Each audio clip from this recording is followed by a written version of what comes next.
നമ്മൾ ആദ്യമായിട്ട് പറയാൻ പോകുന്ന യൂറോപ്യന്മാരുടെ വരവും സംഭാവനകളുമാണ്.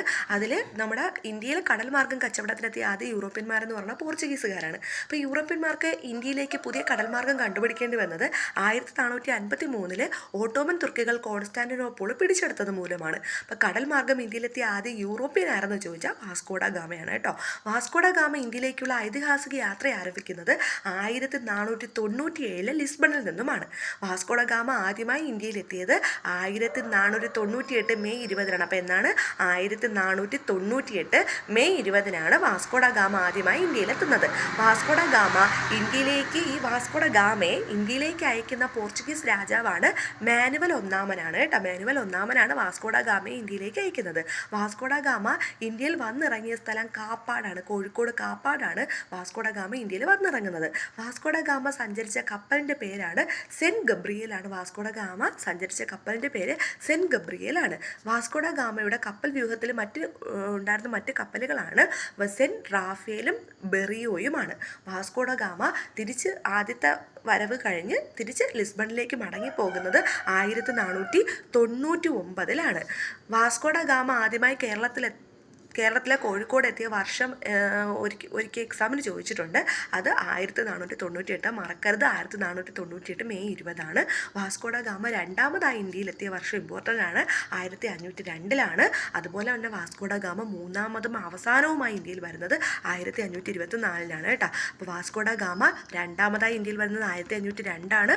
വാസ്കോഡ ഗാമ മൂന്നാമതും അവസാനവുമായിട്ട് ഇന്ത്യയിൽ വരുന്നത് 1524-ലാണ്. 1524-ആണ്.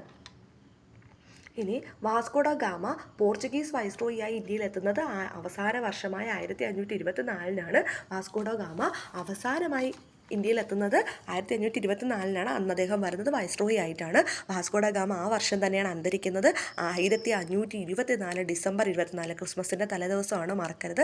വാസ്കോഡ ഗാമ അന്തരിക്കുന്നത് 1524 ഡിസംബർ 24-നാണ്. വാസ്കോഡ ഗാമയുടെ ഭൗതിക ശരീരം അടക്കം ചെയ്തിരിക്കുന്നത് സെൻറ്റ് ഫ്രാൻസിസ് പള്ളി കൊച്ചിയിലാണ്. സെൻറ്റ് ഫ്രാൻസിസ് പള്ളി കൊച്ചിയിലാണ് വാസ്കോഡ ഗാമയുടെ ഭൗതിക ശരീരം അടക്കം ചെയ്യുന്നത്. വാസ്കോഡ ഗാമയുടെ ഭൗതിക ശരീരം കൊച്ചിയിൽ നിന്ന് പോർച്ചുഗീസിലേക്ക് കൊണ്ടുപോകുന്നത് 1539-ലാണ്. 1539-ലാണ് വാസ്കോഡ ഗാമയുടെ ഭൗതിക ശരീരം ഈ കൊച്ചിയിൽ നിന്നും നമ്മുടെ പോർച്ചുഗലിലേക്ക് കൊണ്ടുപോകുന്ന 1559-ലാണ്. ഇന്ത്യൻ സമുദ്രത്തിൻ്റെ സേനാപതി എന്നറിയപ്പെടുന്നത്, അല്ലെങ്കിൽ അധിപൻ എന്നൊക്കെ അറിയപ്പെടുന്നത് വാസ്കോഡ ഗാമയാണ്. വാസ്കോഡ ഗാമയെ ഇന്ത്യൻ മഹാസമുദ്രത്തിൻ്റെ അധിപൻ അല്ലെങ്കിൽ സേനാപതി എന്ന് വിശേഷിപ്പിച്ചത് മാനുവൽ രാജാവാണ്.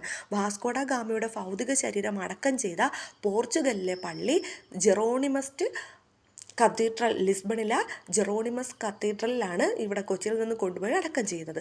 വാസ്കോഡ ഗാമ എന്ന സ്ഥലം സ്ഥിതി ചെയ്യുന്നത് ഗോവയിലാണ് കേട്ടോ. ഇന്ത്യൻ സംസ്ഥാനം, ഈ വാസ്കോഡ ഗാമ എന്ന സ്ഥലം സ്ഥിതി ചെയ്യുന്ന ഇന്ത്യൻ സംസ്ഥാനം ഗോവയാണ്.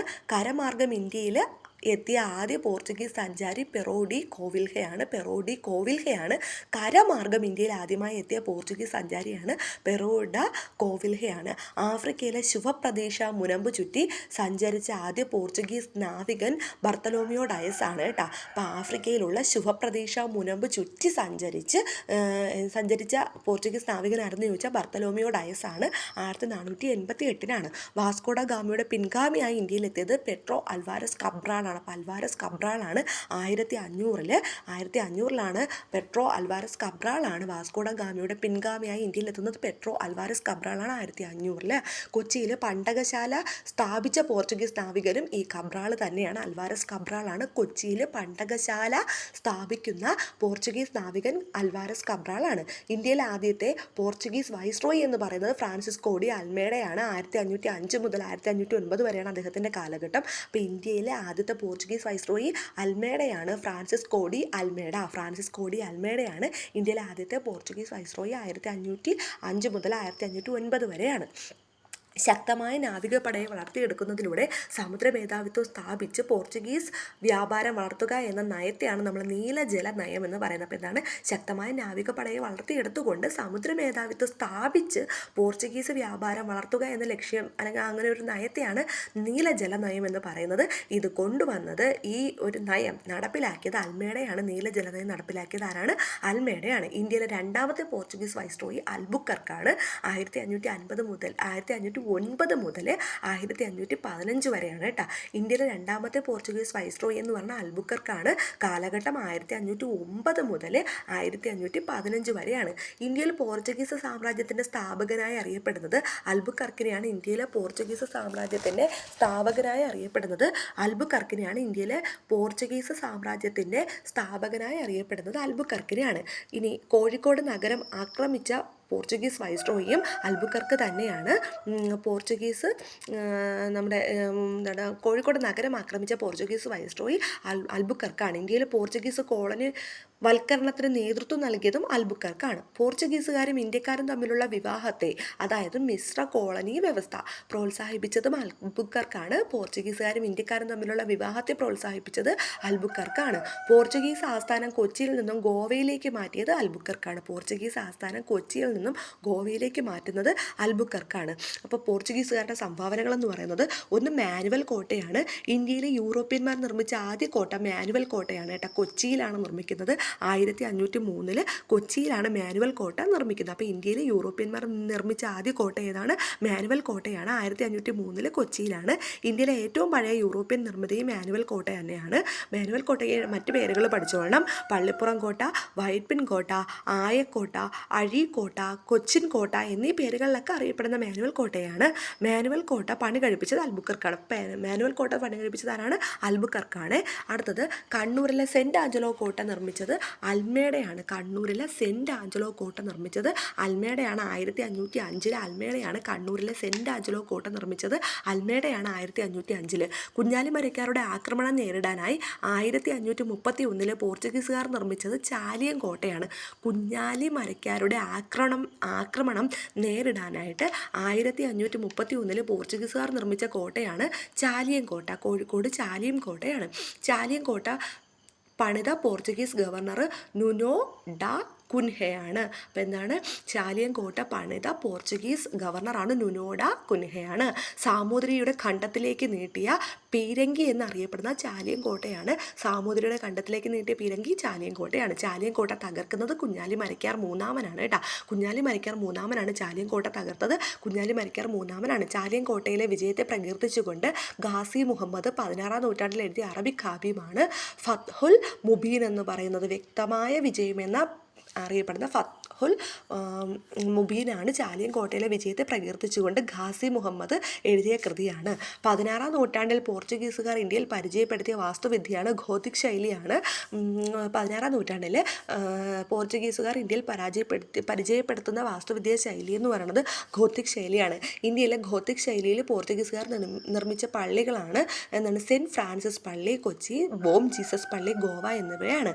പോർച്ചുഗീസുകാർ ഇന്ത്യയിൽ നിർമ്മിച്ച ആദ്യ പള്ളി സെൻറ്റ് ഫ്രാൻസിസ് പള്ളി കൊച്ചിയിലെ സെൻറ്റ് ഫ്രാൻസിസ് പള്ളിയാണ്. പോർച്ചുഗീസുകാർ ഇന്ത്യയിൽ നിർമ്മിച്ച ആദ്യ നിർമ്മിതിയാണ് സെൻറ്റ് ഫ്രാൻസിസ് പള്ളി കൊച്ചി. കേരളത്തിൽ പോർച്ചുഗീസുകാർ സ്ഥാപിച്ച ആദ്യ സെമിനാരി വാരാപ്പുഴ സെമിനാരിയാണ്. കേരളത്തിൽ പോർച്ചുഗീസുകാർ സ്ഥാപിച്ച ആദ്യ സെമിനാരി വാരാപ്പുഴ സെമിനാരിയാണ്.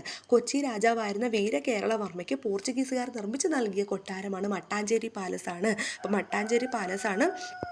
മട്ടാഞ്ചേരി പാലസാണ് കൊച്ചി രാജാവായിരുന്ന വീരകേരളവർമ്മയ്ക്ക് പോർച്ചുഗീസുകാർ നിർമ്മിച്ചു നൽകുന്ന കൊട്ടാരമാണ് മട്ടാഞ്ചേരി പാലസ്.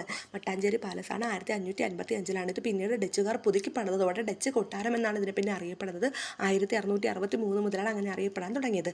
കൊച്ചിയിലും വൈപ്പിനിലും അച്ചടിശാല സ്ഥാപിച്ചത് പോർച്ചുഗീസുകാരാണ്. കൊച്ചിയിലും വൈപ്പിനിലും അച്ചടിശാല സ്ഥാപിക്കുന്നത് പോർച്ചുഗീസുകാരാണ്. കൈതച്ചക്ക, പപ്പായ, കശുവണ്ടി, പേരയ്ക്ക, വറ്റൽമുളക്, പുകയില, ആത്തിക്ക, മരച്ചീനി, റബ്ബർ എന്നിവ ഇന്ത്യയിൽ കൊണ്ടുവരുന്നത് പോർച്ചുഗീസുകാരാണ്. ക്രിസ്തീയ കലാരൂപമായിട്ടുള്ള ചവിട്ട് നാടകം കേരളത്തെ പ്പിച്ചത് ആരാണ്? പോർച്ചുഗീസുകാരാണ്. അത് എല്ലാവർക്കും അറിയാവുന്നതുമാണ്. ചവിട്ട് നാടകത്തെ ഒരു ജനകീയ കലയായി ഉയർത്തിക്കൊണ്ടുവന്ന വിദേശ ശക്തിയും പോർച്ചുഗീസുകാർ തന്നെയാണ്. ഇന്ത്യയിൽ ആദ്യമായി യൂറോപ്യൻ സ്കൂൾ ആരംഭിച്ചത് കൊച്ചിയിലാണ്. ഇന്ത്യയിൽ ആദ്യമായി യൂറോപ്യൻ സ്കൂൾ ആരംഭിച്ചത് കൊച്ചിയിലാണ്. ക്രിസ്ത്യൻ പുരോഹിതന്മാരുടെ വൈദിക പഠനത്തിനായി സെമിനാരികളും കോളേജുകളും ഒക്കെ ആരംഭിച്ചത് കൊച്ചി, കൊടുങ്ങല്ലൂർ, വൈപ്പിൻകോട്ട എന്നിവിടങ്ങളിലാണ്. ക്രിസ്ത്യൻ പുരോഹിതന്മാരുടെ വൈദിക പഠനത്തിനായിട്ട് സെമിനാരികളും കോളേജുകളും ഒക്കെ ആരംഭിച്ചത് കൊച്ചി, കൊടുങ്ങല്ലൂർ, വൈപ്പിൻകോട്ട എന്നിവിടങ്ങളിലാണ്. ഇനി പോർച്ചുഗീസുകാരും കോഴിക്കോട് സാമൂതിരിയും തമ്മിൽ തമ്മിൽ കണ്ണൂർ സന്ധി ഒപ്പുവെക്കുന്നത് 1513 അപ്പോൾ പോർച്ചുഗീസുകാരും കോഴിക്കോട് സാമൂതിരിയും തമ്മിൽ കണ്ണൂർ സന്ധി ഒപ്പുവെക്കുന്നത് 1513 കണ്ണൂർ സന്ധി ഒപ്പുവെക്കുന്നത്. പോർച്ചുഗീസുകാരും കോഴിക്കോട് സാമൂതിരിയും തമ്മിൽ പൊന്നാനി സന്ധി ഒപ്പുവെക്കുന്നത് 1540 കേട്ടോ.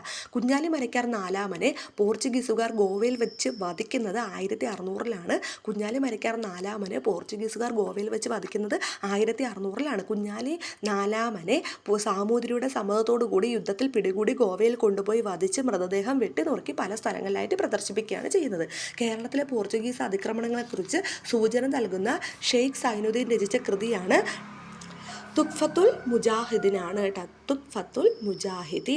തുഖ്ഫത്തുൽ മുജാഹിദീൻ രചിച്ച ഭാഷ അറബി ഭാഷയിലാണ് എഴുതിയിരിക്കുന്നത് ഷെയ്ഖ് സൈനുദ്ദീനാണ്.